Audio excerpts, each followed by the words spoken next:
ওয়ার্ল্ডের সবচেয়ে স্লিমেস্ট ফোনের দাম 1 লাখ টাকার বেশি হইলেও কিন্তু সেকেন্ড স্লিমেস্ট ফোনের দাম মাত্র 22,000 টাকা। এটা হচ্ছে ইনফিনিক্স হট 60 প্রো প্লাস, যেখানে লাখ টাকার S25 এজের থিকনেস 5.8 মিলিমিটার, এই ডিভাইসটার থিকনেস শুধুমাত্র 5.95 মিলিমিটার। বিশ্বাস করেন কিংবা না করেন, লেটেস্ট কিছু ফ্ল্যাগশিপ ফোনসের ক্যামেরা বাম্পের সমান হচ্ছে এটার থিকনেস। সাথে থাকছে 3D curved display, all vibrant colours, quad HD plus রেজলিউশনের ডিসপ্লে, সাথে থাকছে 144 hertz refresh rate, 5000 plus milliamp পাওয়ারের ব্যাটারি। বাজেট সেগমেন্টের একদমই লেটেস্ট একটা চিপসেট নিয়ে 20,000 টাকা প্রাইস সেগমেন্টে একদম মার্কেট কাঁপাইতে হাজির হয়ে গেছে Infinix hot 60 pro plus. Specs শুনে একদম ফাটাফাটি লাগতেছে, তবে আমরা সেই পর্যন্ত সীমাবদ্ধ থাকবো না। অবশ্যই এই ডিভাইসটার একটা ইন ডিটেল ময়নাতদন্ত রিপোর্ট আজকে আপনাদের সামনে প্রেজেন্ট করব। Big thanks to Infinix Bangladesh আমাদের কাছে এই ডিভাইসটি সেন্ড করার জন্য। ইনফিনিক্স হট 60 প্রো প্লাসের একটা আনবায়াসড এবং আনফিল্টার্ড রিভিউ নিয়ে আপনাদের সঙ্গে হাজির হয়েছি আমি কাইফ। আপনারা দেখছেন টেক সাইভেজ। ফোনের অ্যাকচুয়াল আলোচনায় যাওয়ার আগে আনবক্সিং এক্সপিরিয়েন্সটা একবার দেখে নেই। এই হচ্ছে ফোনটার প্যাকেজিং। বক্সের ফ্রন্ট সাইডেই আছে এর থিকনেস, ফোনটার মূল আকর্ষণ। বক্স খুলেই হাতে পাবেন ফোনটা।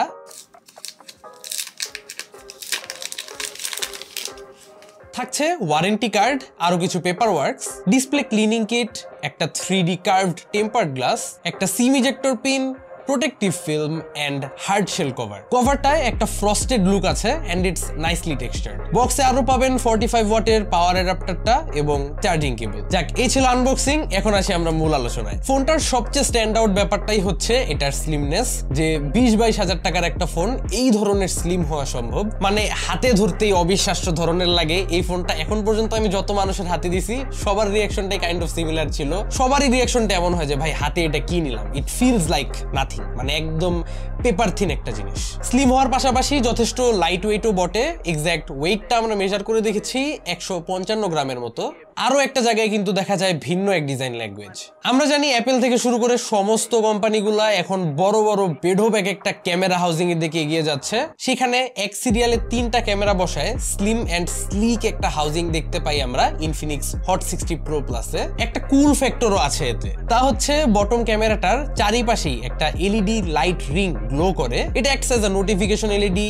চার্জিং এর টাইম জ্বলবে, নোটিফিকেশনের টাইম জ্বলবে, কল আসলেও যখন ফোন সাইলেন্ট থাকবে তখন এটা আপনাকে ইন্ডিকেট করবে যে ফোন আসতেছে ভাই। এমনিতেও এটা নরমালি ডিসপ্লে অন অবস্থায় যদি ফোনটা ফ্লিপ করেন এটা জ্বলে উঠে, অ্যাকসেন্ট কালার হিসেবে দেখতে খুবই সুন্দর লাগে। ফোনের রিয়ার শেলটা প্লাস্টিক বিল্ড, অবভিয়াসলি ফোনের ফ্রেমটাও প্লাস্টিকেরই। তবে তারা এখানে IP65 এর water and dust resistance rating দিচ্ছে। সো 1.5 মিটার পর্যন্ত আন্ডার ওয়াটার টেস্টে এটা পাস করছে, এই সার্টিফিকেশন তারা এটাকে দিয়েছে। আমার কাছে মনে হয়েছে ভাই যতই প্রিমিয়াম ফিলিং হোক, এটা কিন্তু একটা budget device, plastic build. So অবশ্যই বক্সে থাকা কেসটা যদি আমরা ইউজ করি ফোনটা অনেক সিকিউর থাকবে, কোনো ধরনের মেজর ড্যামেজ থেকে অবশ্যই কেসটা এটাকে প্রোটেক্ট করবে। সবকিছুর মাঝে দিয়ে কিন্তু আমরা রিয়ার শেলের ডিজাইনটাকেও কোনোভাবে ইগনোর করতে পারি না। অনেক সুন্দর একটা রিয়ার শেলের গ্রেডিয়েন্ট টাইপ একটা কালার দেখা যায়। আমার হাতে থাকছে এই ফোনটার স্লিক ব্ল্যাক কালার ভ্যারিয়েন্টটা। It more over looks like a bit of ash অথবা ডিপ একটা নেভি ব্লু টাইপের একটা লুক, বা অনেকে বলবে পার্পেলিশ একটা শেড আছে। সব মিলাই বলতে গেলে it's a very interesting colour scheme. তবে ভাই আমার কাছে পার্সোনালি এটা রিয়ার শেলের এই ফ্রস্টেড টাইপের গ্রেডিয়েন্ট লুকটা খুবই পছন্দ, যে কোনো কারো কাছে ভালো লাগবে টাইপের একটা ডিজাইন। মুভিং অন, ফোনটার বাটন লেআউটটা স্ট্যান্ডার্ড। রাইট সাইডে কমফোর্টেবল একটা স্পটেই আছে গ্রিন এক্সেন্টেড পাওয়ার বাটন, তার উপর থাকছে ভলিউম রকার্স, অপর পাশটা পুরোপুরি ক্লিন। আর বটম সাইডে পাচ্ছেন speaker grills, charging port, primary microphone and SIM tray. ফোনটার সিম কার্ড ট্রে আবার ইন্টারেস্টিং আছে। এখানে একটা ডুয়েল সাইডেড সিম ট্রে তারা দিচ্ছে, মানে ডুয়েল সিম সাপোর্টেড একটা ফোন এটা, মেমোরি কার্ডের কোনো অপশন নাই। So that's a negative side. Top সাইডেই দেখতে পাবেন সেকেন্ডারি স্পিকার সিস্টেম, এখানে লেখা আছে সাউন্ড বাই JBL, আর secondary noise cancelling microphone. JBL এর স্পিকারস ব্যাপারটা কিন্তু এন্টাইসিং। সো একটা ছোট্ট সাউন্ড টেস্ট শুনে আসি, চলেন।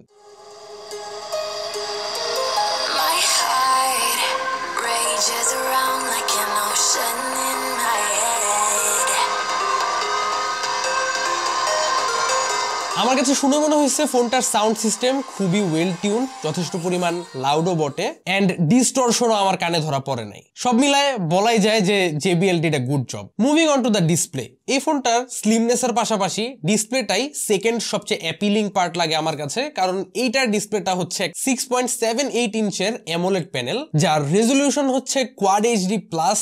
সো প্রচুর পরিমাণ শার্প একটা ডিসপ্লে, এটা ডিটেলস এর কোনো কমতি নাই। অন পেপার ইনফিনিক্স বলতেছে এই ডিসপ্লেটার পিক ব্রাইটনেস হচ্ছে 4500 নিটস, তা অবভিয়াসলি আউটডোরে এন্ড ডিরেক্ট সানলাইটের নিচে আপনারা পাবেন।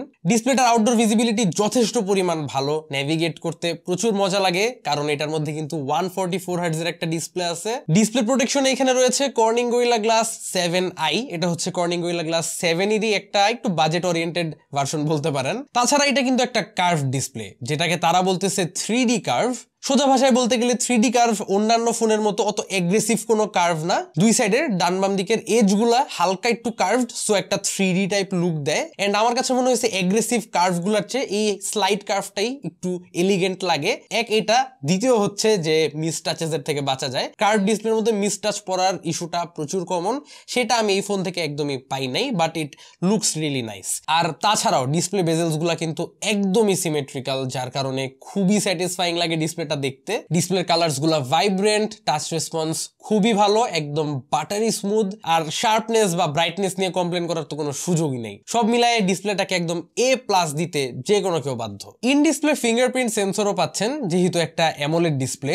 এটা একটা optical fingerprint sensor, it's fast enough, আমার কাছে রিলায়েবল লাগছে। তাছাড়া আনলকিং এর আগে ডাইনামিক আইল্যান্ডের মতো একটা ব্যাপার থাকে ফেস আনলকের জন্য, তাই অ্যানিমেশন লুকস কুল। ইনফিনিক্স কিন্তু বেশ কিছু এআই ফিচার্স এই ফোনটার মধ্যে ইমপ্লিমেন্ট করছে, এটাকে তারা নাম দিচ্ছে ট্যাপ এআই। এআইটার থেকে আপনারা বেশ কিছু ফ্যাসিলিটিস নিতে পারবেন, যেমন সার্কেল টু সার্চ এবং কল থেকে ডিরেক্ট টেক্সটের যে ট্রান্সক্রিপশনটা, আরো বেশ কিছু। Moving on to the performance department, processor হিসাবে এখানে তারা ইউজ করেছে মিডিয়াটেকের হিলিও G200। TSMC এর দ্বারা 6 ন্যানোমিটার আর্কিটেকচারে বানানো এই প্রসেসরটা কিন্তু একদমই নিউ, মানে আমার জানা মতে খুব সম্ভবত এই ফোনটাতেই প্রথম ইউজ করা হয়েছে এই চিপসেট। এটা খুব আহামরি পাওয়ারফুল কিছু না, এই ফোনটা ডেফিনেটলি কোনো গেমিং ফোকাসড বা পারফরমেন্স ফোকাসড ফোন কিন্তু অবশ্যই না।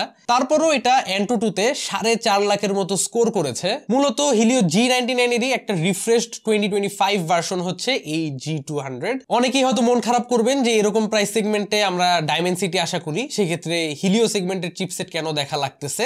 ওয়েল, এটা কিন্তু ভুলে গেলে একদমই হবে না যে এটা একটা বাজেট সেগমেন্টের ফোন, সো কিছু না কিছু তো আপনার ছাড়তেই হবে। সো এই ফোনের ক্ষেত্রে আপনার যেটা পিছনে ছেড়ে দিতে হচ্ছে তা হচ্ছে পারফরমেন্সটা। এটার যে হিলিও G200 চিপসেটটা আছে, এটা দিয়ে আমরা এভরিডে টাস্কিং গুলা করে দেখছি, হালকা পাতলা গেমিংও করে দেখছি, সবই ঠিকঠাক মতো হ্যান্ডেল করে নেয় ফোনটা। আন্ডার পাওয়ার্ড বলে আমার কাছে মনে হয় না প্রসেসরটা, it's just not a performance based phone, that's the main thing. অনেকেই হয়তো বুঝে ফেলছেন আরো একটা কারণ কিন্তু আছে ইনফিনিক্সের এখানে এই G200 চিপটা ইউজ করার জন্য। এটা কিন্তু একটা 4G চিপ, এটার মধ্যে 5G সাপোর্টটা নাই। তবে আমার যা মনে হয় এখানে আরো একটা মেজর রিজন আছে তাদের এই চিপসেটটাতে স্টিক করার, কারণ পৃথিবীতে আপনারা জানেন ম্যাক্সিমাম দেশগুলোতেই 5G অলরেডি স্টার্ট হয়ে গেছে, আর আমার পার্সোনালি মনে হয় না নেক্সট আরো অনেক বছরে 5G বাংলাদেশে আসবে। সো তারা 4G একটা চিপসেটের সাথে স্টিক করেছে যাতে এখানে কিছুটা কস্ট সেভ করা যায়। I think it was a smart decision by Infinix. তাছাড়া একটা জিনিস দেখে খুব ভালো লাগছে আমার, although this is not a gaming phone, Infinix কিন্তু কুলিং সেগমেন্টে মোটেও ছাড় দিচ্ছে না। তারা এখানে তাদের সেকেন্ড জেনারেশনের 11 লেয়ার কুলিং চেম্বারটা ইউজ করছে, যে কারণে আমরা থার্মাল থ্রটলিং টেস্ট রান করে যা দেখলাম, ফোনটা throughout the whole 10 minute test একদমই স্টেবল টেম্পারেচার্স অ্যান্ড স্টেবল একটা পারফরমেন্স দিয়ে যাচ্ছে। আমার কাছে মনে হয়েছে এই নতুন হিলিও G200 চিপটা যথেষ্ট পরিমাণ স্টেবল অ্যান্ড ভালোই অপটিমাইজড আছে নতুন হওয়া সত্ত্বেও। আরো একটা মজার ফিচার আছে যা আমরা এই ফোনটার মধ্যে ডিসকভার করলাম, নাম হচ্ছে আলট্রালিঙ্ক, যার থ্রু এই ফোনটার মধ্যে যদি কোনো মোবাইল ডাটা কানেকশন বা কোনো ধরনের নেটওয়ার্কও না থাকে, স্টিল আপ টু 1.5 কিলোমিটার আপনারা এই টেকনোলজিটা দিয়ে অন্য আরেকটা আলট্রালিঙ্ক সাপোর্টেড ফোনের সঙ্গে ফোন কলস করতে পারবেন। এই টেকনোলজিটা মোস্টলি ব্লুটুথ বেসড কাজ করে আর কি। একটু সহজ করে বলি, ধরেন আপনারা 4-5 জন ফ্রেন্ড বান্দরবনের ট্রিপে গেছেন, আলাদা হয়ে গেলেন দুইটা গ্রুপ, বাট দুইজনের কাছেই এই ইনফিনিক্স ফোন দুইটা আছে। সেই ক্ষেত্রে আপনারা কোনো ধরনের ইন্টারনেট কানেকশন বা মোবাইল নেটওয়ার্ক কানেকশন ছাড়াও 1.5 কিলোমিটার দূরত্ব পর্যন্ত without any kind of network contact করতে পারবেন, ফোন কলসও করতে পারবেন। এই ব্যাপারটা আমি টেস্ট করে দেখার সুযোগ পাই নাই ঢাকার ভিতরে অবভিয়াসলি, বাট জিনিসটা যথেষ্ট পরিমাণ interesting. Moving on to the camera department, doctor স্ট্রেঞ্জের ক্লোনের মতোই এখানে একটা মাত্র ক্যামেরাই কাজের, বাকিগুলা কিন্তু জাস্ট ফর শো। মেইন ক্যামেরাটা হচ্ছে এখানে একটা 50 মেগাপিক্সেলের ক্যামেরা, তবে সেকেন্ড ক্যামেরাটা এখানে কি I am not too sure, এটাকে তারা একটা অক্সিলারি লেন্স বলতেছে। তার চেয়েও মজার ব্যাপার হচ্ছে থার্ড ক্যামেরাটা কোনো ক্যামেরাই না, এটা হচ্ছে একটা IR blaster disguised as a camera. যাই হোক, জোকস অ্যাপার্ট, ফোনটার মেইন যেই সেন্সরটা এটা কিন্তু খুবই ফাটাফাটি। তারা এখানে সোনির একটা সেন্সর ইউজ করতেছে, সোনির IMX882 সেন্সরটা ইউজ করা হয়েছে। আমরা সবাই জানি সোনির সেন্সরগুলো অলওয়েজই খুব ভালো হয়, কালার সাইন্স বলেন, শার্পনেস বলেন, সব দিক থেকে ভালো পারফর্ম করে, এবং এই ফোনটার ক্যামেরা সিস্টেমের ক্ষেত্রেও আমরা ঠিক সেটাই পেয়েছি। I am honestly quite happy with the results. পর্যাপ্ত পরিমাণ ডিটেলস হোল্ড করতে পারে ছবিগুলা, মোস্টলি প্রসেসিং এর পরই ছবিগুলা দেখতে ভালো লাগে।